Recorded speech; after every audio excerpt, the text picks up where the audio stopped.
So again, to create the space, involve your team, okay? So we've got the speakers, but this is only a fraction of what it takes to put an event together, okay? We need the registration table. We need the event setup, okay? Who's coming? I always say to come an hour, hour and a half ahead of the start time for setup. And the people that I'm inviting to set up, they have to be committed to that. They have to be okay. If they tell me, oh, well, I can't, you know what, I have to drop the kids off and I need to stop at Starbucks, so I don't know if I can be there until actually like 5 minutes before the event starts, I say, okay, well then, maybe it'll work better for you to do tear down. Let's not put you in that spot, okay?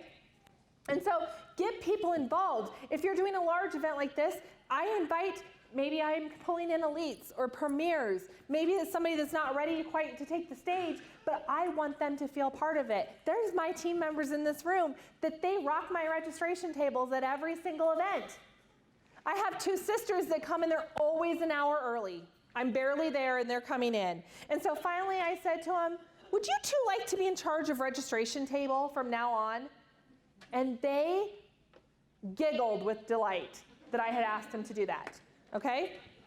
So you have to involve your team in all different ways, all right? So I would love right now, before I go any further, to stand up everybody that supported to get this event going. We have Charles and, I'm really bad with names, Penny, Emmy, that are over here at the sound table. You guys stand up. And Rod, where's all of our support? We've got so much support. They're probably out there working still. We've had Stacy behind the scenes, and there's so much support out there. So those people are making this event happen just as much as we are here. I think this is the easy part. I truly do. Just to get up here and talk, I love to talk. You're good at it. Okay, so we're also going to make sure we have the space created. We have oils and we have diffusers, so you need to make sure they're going. Okay? So Desiree, what's a good one to diffuse at an event? Lemongrass? Wait, I'm just going to let Desiree give us. Okay, all right. Desiree, what's a good? Wild orange, bergamot, and peppermint. All right, there you go. Wild orange, bergamot, and peppermint. Have those diffusing at your events. Okay? If you're just doing a one-on-one, you can't have a diffuser, right? If you're at a restaurant or something, just load yourself up with oils.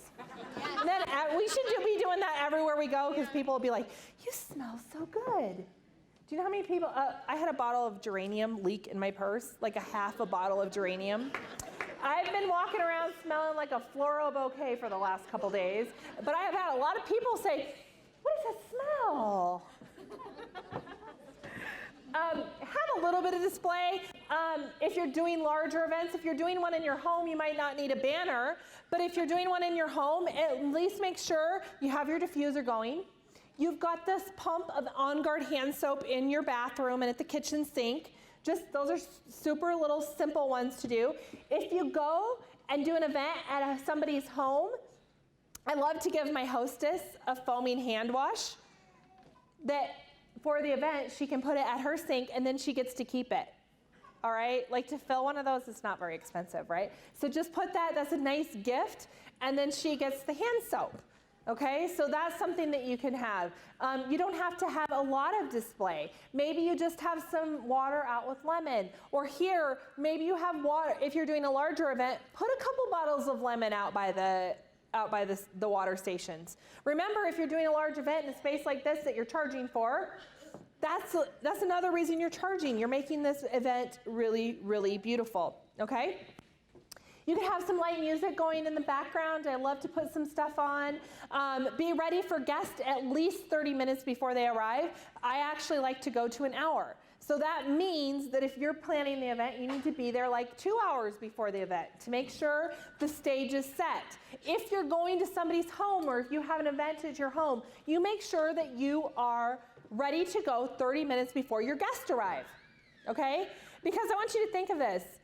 Do you want to, what would happen if somebody showed up for your class and you're still running around with your hair wet, the kids are screaming, everybody's total chaos, is that going to make your guests feel very good when they walk in? Probably not. So get yourself together. This is your job. Remember, it's not your hobby jobby. It's your job to teach people about essential oils. So take your job seriously. Okay? Okay, so greet the guest. Because if you're still running around all over the place and nothing's ready, you can't greet the guest. How many of you got to be fabulous this morning when I walked around with the oils? Woo! There was more of you. I made it a lot more people than that fabulous this morning. I know that. Okay? So be ready to greet the guest. Be ready to invite them into your space. Okay? Now, don't forget about your vibe. Okay, yes, this is me with my tinfoils on, getting my roots touched up. But the top one is not me, it's Britney Spears, okay? But, so, don't forget about your vibe, okay? Does somebody want to follow this? Is that something that you want to jump on board with? And go running off into the sunset? And be like, that's my leader, yes! Or would you rather have somebody that's got a big smile on their face, they're ready to go, they don't have a cigarette hanging out of their mouth with their short shorts on? Who do you want to follow? Be that person. Step into that space yourself. And it's actually pretty easy. Be on time. Okay? Be on time. Again, that shows a lot. If you guys have read Eric Worre's GoPro, it always stands out to me the story he tells about somebody that had an appointment with his father. And he got there, and his dad wasn't there. And his dad was only running 5 minutes late. But the man said, my time is valuable, and I'm going to leave. Think about the impact you're having if you're late. Okay? Now, if it's my friend Desiree, and I know that she's always late, it's not a big deal. But for most of your people, if you're trying to put that first impression in, be on time. Never talk about your product, company, team, or upline in a negative way. Never, ever, ever. I don't care how bad of a day you're having. Never talk about it in a bad way. Okay? If you need to vent, you call your upline to talk to them. That was something Rod taught me early on, and they are golden Rodism rules, okay? All right. Never talk in a negative way, even if you've had a bad day. All right? Don't go running into the party and being like, my husband sucks. I hate my kids today. It's not going to be, you're not creating an energy that's good in that room. Never talk about other companies in a bad way. This is a big one for me. Big one. Because I live in an area where there's a lot of other direct sale companies. And that's okay. Everybody has a passion for something different, and I'm never going to ditch their passion. And if you speak illy about another company, even if it's a competing company, it doesn't make you look good. Many other companies will do that tactic, but we are above that, so do not do that. And my last one for tips on you is just smile. Put on your oils and smile, because a smile speaks 1,000 words.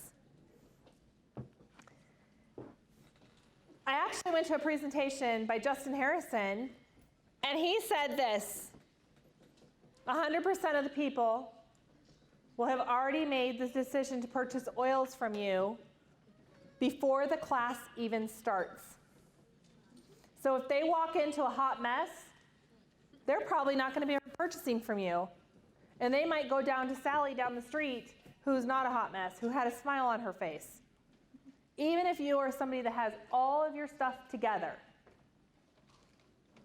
they have already made the decision to purchase from you before the class starts.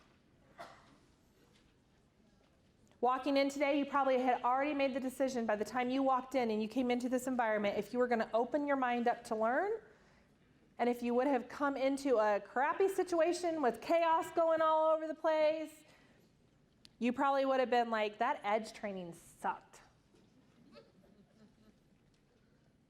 And you would have sat here angry all day that you had made flight arrangements, you had paid hotel rooms to come to an event early and made sacrifices that wasn't very good.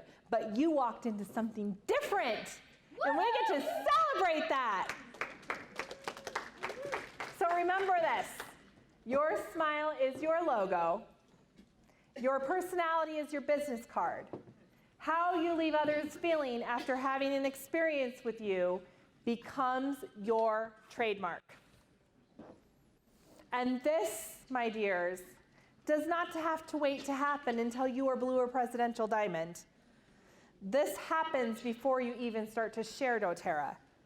This happens just by you going out and being the true, authentic you, and smiling and becoming a trademark. Oh, I already had it in here. I didn't realize that. I thought I had taken it out. Most people will have already decided if they will buy a kit or oils before the class even begins.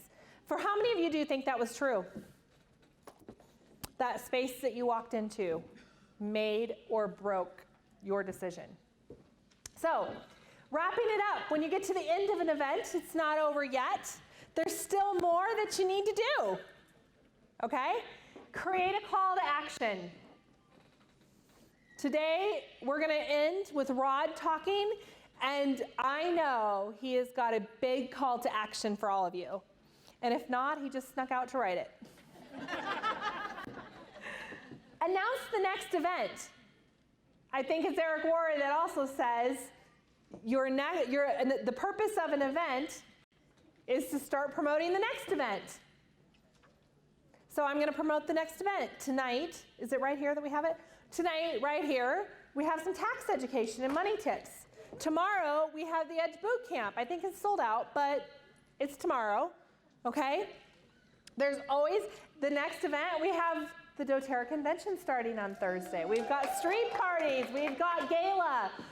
Do you know, I had lunch today with someone at corporate, and they told me that there are 7,000 people going to gala tomorrow night, and they have 1,500 pounds of confetti for tomorrow night. 1,500 pounds of confetti. Can you guys imagine that? I can just feel the excitement in that room for tomorrow night when all of those bright and shining people get to walk across that stage. Okay. Another thing at an event when you're wrapping it up is send a thank you note. Thank everybody for coming to that event. After my last event that I did, I actually sat down and wrote about 20 handwritten thank you notes to all the people that had come to that event that stood out to me. I couldn't get to everybody because the event had way too many people for that. But I hand wrote some thank you notes saying, you know what, it was great seeing you. Thank you for coming. It went a long way. I've gotten little notes from them saying, oh my gosh, we got your card. Thank you so much. The follow-up might just be, again, through the Eventbrite or the MailChimp. If you have a large event, just saying thank you for attending. Here's some links and resources that we went over. If you have a one-on-one with somebody, or if you have a class, I always send a follow-up email. Thank you for attending. It was great getting to know you. These are some options I think would be great for you. Or thank you for enrolling with your kit. I can't wait for our membership overview. Here's a little bit of content for you to look at before we get to our membership overview. And then when the event is done, don't just leave. Stay and hang out. And let the magic continue, because cross-line mentoring and getting to know the person that sat next to you all day is pretty darn cool, because I have some pretty cool cross-line friends in doTERRA. It hasn't just been about me and my team. It's about all these beautiful relationships that I have formed. And if you're the hostess of the event or you're part of the team and you have team there, don't just buzz out the door and don't let anybody see you. Stay around and wrap it up with a nice bow. Okay, leaving early is like wrapping the present without a bow. All right, so let's look at this again. 4 steps, let's review. Scheduling for success, promoting for your tribe, executing with ease, and rocking the content. I'm pretty sure that this event did all 4 of these in a really big way. In fact, I think it did it so well, the only downfall we had is that we didn't have a big enough space for all of you. But next year, I know we will have an even bigger location because we see how much you guys want this content. So my last diamond tip for you is this. Your job, and this is with an event, not with oils, your job is to create the space. Invite effectively and execute with confidence. That, my dears, is something you can control. You can control how you show up to do all those activities. Do those activities with confidence and pride. Trust those that are meant to be in your space will be there when you do your job. And that is how you create a magical event. And so my wish for all of you for the rest of this week and for today is that magic was created in every space that you go to throughout this week. Whether that magic it happens even more maybe at a dinner table in your favorite restaurant, at an event like this, in the doTERRA space, at Gala. Maybe it happens in a conversation you have waiting in line at the bathroom. Because there's lots of them, there's gonna be lots of them. Or at a restaurant. Get to know people and allow the magic to enter you that is there at all of these events, in all of this space, where all of us have come together as one global community to share this message of hope and love with the world. So go out and have fun and be magic, my dears. I think that was good.